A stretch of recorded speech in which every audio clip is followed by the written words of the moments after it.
Long ago, in an ancient and grand kingdom, there ruled a just and compassionate king named Alaric. He was a wise ruler who valued the happiness and well-being of his people above all else. After the death of his parents, his uncle Lord Fenwick manipulated him into marrying his daughter, Lady Seraphina. She was beautiful but arrogant and cruel, used to commanding others and showing little empathy. King Alaric never favored this marriage, but due to his uncle's pressure, he remained silent. One day, the king went hunting with his companions. Deep in the forest, the weather suddenly took a turn for the worse. Dark clouds loomed overhead and fierce winds began to blow. Visibility dropped, and in the chaos, the king got separated from his men. As night approached, worry consumed him. He had lost his way. The forest was filled with dangerous beasts, and spending the night there was risking death. Desperate for shelter, he spotted smoke rising near a small hut. Seeing a flicker of hope, he hurried toward it and knocked on the door. An elderly man, whose face bore signs of kindness, answered. The king introduced himself as a mere traveler in need of shelter. The old man welcomed him warmly. The man had a daughter named Elira, a modest yet dignified young woman with sincerity in her eyes and kindness in her heart. They lived humbly in the woods, and the old man earned his livelihood by chopping and selling wood in the nearby town. Elira prepared a simple yet delicious meal for the king and offered him a soft bed to rest. That night, the king experienced true peace for the first time in a long while.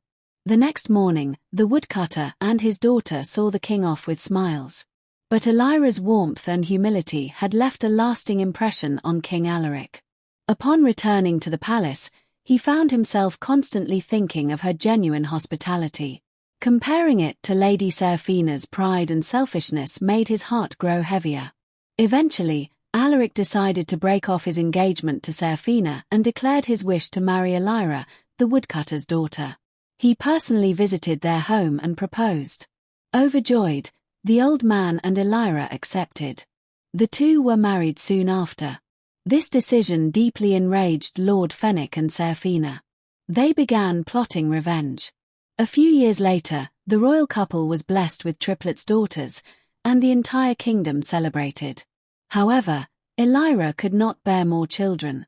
Upon learning this, Lord Fenwick slyly remarked, "A son is needed to carry the legacy of the throne. You must marry again. My daughter Seraphina is still willing to be your queen."